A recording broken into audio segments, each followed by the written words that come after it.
Kemudian yang terakhir teman-teman sekalian adalah kisah seorang sahabat yang masyhur namanya Rubi'i al-Amir rahimahullah. Ini saya tutup dengan kisah ini. Rubi'i bin Amir rahimahullah adalah seorang ulama, bukan seorang ulama, salah satu pasukan perangnya Sa'ad bin Abi Waqqas yang akan masuk, yang diutus oleh Sa'ad bin Waqqas untuk mendatangi ya Rustum. Rustum ini adalah panglima perangnya Persia, panglima perangnya Persia. Rubi' al-Amir bin Amir rahimahullah ini terkenal sekali orangnya. Waktu dipanggil oleh Umar bin Khattab untuk berjihad, maka dia pun mengambil panci masaknya yang dia letakkan di kepalanya, karena tidak punya topi untuk berperang. Panci masak dipakai jadi topi, kemudian pisau dapur dibawa untuk berperang. Dia tidak punya pedang. Dia nunggangi keledainya yang tua, ikut di pasukan. Oleh Amir Mu'minin Umar bin Khattab disuruh jalan. Subhanallah, Sa'ad bin Abi Waqqas waktu itu diutus pasukan oleh Umar bin Khattab dengan 30.000 pasukan menghadapi 240.000 pasukan Persia. Dan Persia kaget. Waktu mereka pun tahu 240.000, mereka tidak mundur sedikit pun. Maka Rustum ini ahli perang. Dia bilang, saya mau tahu dulu bagaimana sih kekuatan 30.000 itu, kok berani benar? Gitu kan? Seperti apa sih kekuatan mereka? Dikirimlah surat kepada Sa'ad bin Waqqas negosiasi.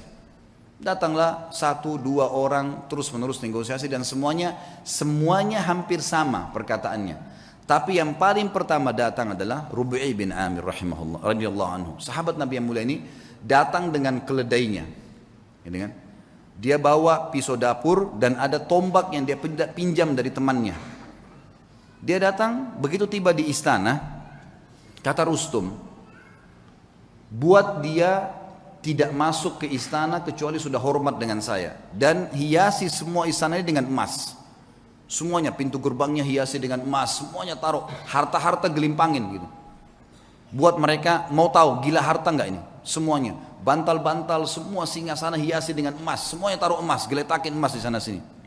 Dibuat semewah mungkin. Waktu datang Rubi'i radhiyallahu anhu, begitu melihat kejadian tersebut, dia turun dari keledainya, lalu dia mengatakan, bagaimana dengan undangan kalian? Kata mereka, kau tidak bisa masuk kecuali kau harus menghormati Rustum. Mengatakan, wahai Rustum yang terhormat, saya pamit mau masuk. Kata Rubi'i, saya tamu dan saya yang harus dipamiti untuk masuk, bukan saya yang pamit. Lalu Rubi'i melihat di situ ada tikar permadani, di atasnya banyak emas. Sama beliau disengkirin emasnya, permadana itu diambil, dipotong pakai pisaunya dia, dibelah dua.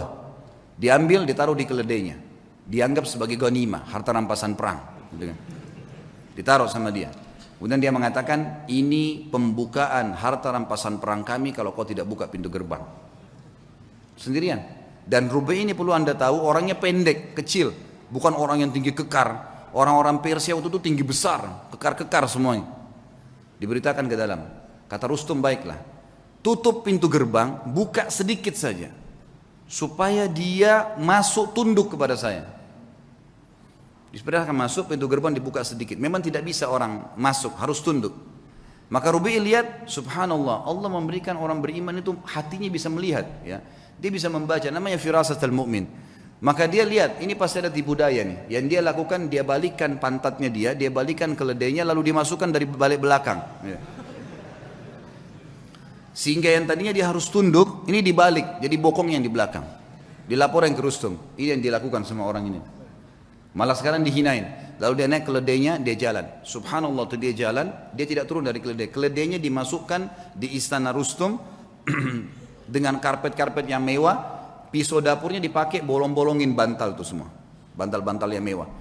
Semua ini karpetnya ditusuk-tusuk dengan tombaknya sama dia. Sampai tiba depan Rustum. Panci di atas kepalanya, pisau di tangannya, tombak di tangan, pisau tangan kanan, ini tangan kiri, tombaknya. Kata Rustum, dipanggil penerjemah, tanya kepada mereka nih, mau apa sebenarnya datang ke sini? Terjemahkan, hai orang-orang Arab, kalian kan dulu di padang pasir, tidak punya apa-apa kecuali gembala kambing. Untuk apa kalian datang ke sini? Kalau kalian butuh harta, sebut saja, kami akan kasih pulang. Kalau kalian butuh gembalaan, kami kasih berapa bun unta dan kambing yang kalian mau. Kalau kalian ingin jabatan, kami akan jadikan, pilih siapa yang terbaik, kami akan jadikan sebagai pemimpin kalian dan kami akan kasih gaji. Lalu jawaban Rubi'i rahimahullah, ini orang kalau sudah mengenal Tuhannya, dia mengatakan, kami datang dari sana tidak butuh dengan harta yang sedang kau pamerkan ini. Dan kami datang mengeluarkan seluruh hamba termasuk kamu dan kami dari menyembah makhluk kepada menyembah pencipta sang makhluk. Itu saja. Kalau kau patuh, maka kau dengan kerajaanmu, kami akan pulang. Hukum Allah. Berhenti menyembah, karena waktu itu raja mereka Kisra dianggap Tuhan. Berhenti menginjak Kisra. Kisra pun tetap dengan kerajaannya, kau tetap sebagai panglima perangnya, semua kau milikin, tidak ada yang hilang di sini. Cuma itu saja. Kemudian kami pulang. Lalu kata si Rustum, baiklah kalau gitu, izinkan kami berpikir. Mungkin butuh waktu. Kata Rub'i, berapa lama kalian butuh? Sehari, 2 hari? Kata Rustum tidak. Mungkin kami butuh 2 bulan, 3 bulan berpikir, musyawarah dulu. Kata Rub'i, saya hanya kasih kalian waktu maksimal 3 hari. Karena pemimpin kami Nabi SAW mengizinkan musuh berpikir 3 hari maksimal. Tidak boleh lebih daripada itu. Kata Rustum, terjemahkan ke orang ini. Ini siapa? Pemimpin mereka. Kata Rub'i, terjemahkan, kau pemimpinnya? Dia bilang bukan. Saya pasukan yang paling di belakang. Gitu. Saya ini pasukan yang paling biasa, prajurit yang paling biasa. Kata Rustum, terjemahkan lagi, kenapa kok kau bisa ambil keputusan begitu?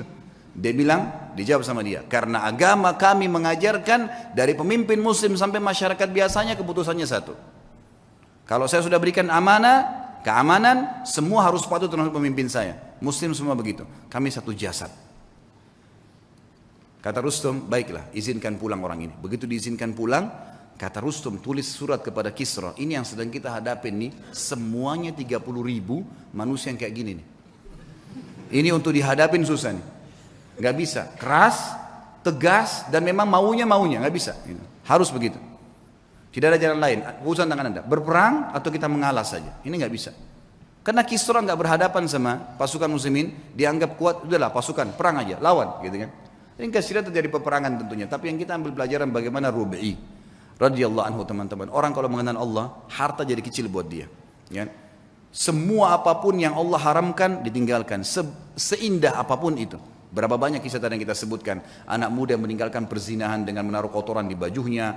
Berapa banyak orang-orang soleh yang sudah kita sebutkan kisahnya. Yang jelas yang kita simpulkan teman-teman sekalian berhubungan dengan Rabbul Alamin. Sering komunikasi dengan dia sebagaimana dia sudah ajarkan kepada kita semua. Mau keluar rumah ada doanya, mau masuk rumah ada doanya, mau makan ada doanya, habis makan ada doanya. Doa itu apa? Komunikasi dengan Allah. Keluar rumah bismillahirrahmanirrahim tawakkaltu 'alallah. Dengan nama Allah saya bertawakal menyerahkan diri kepadanya.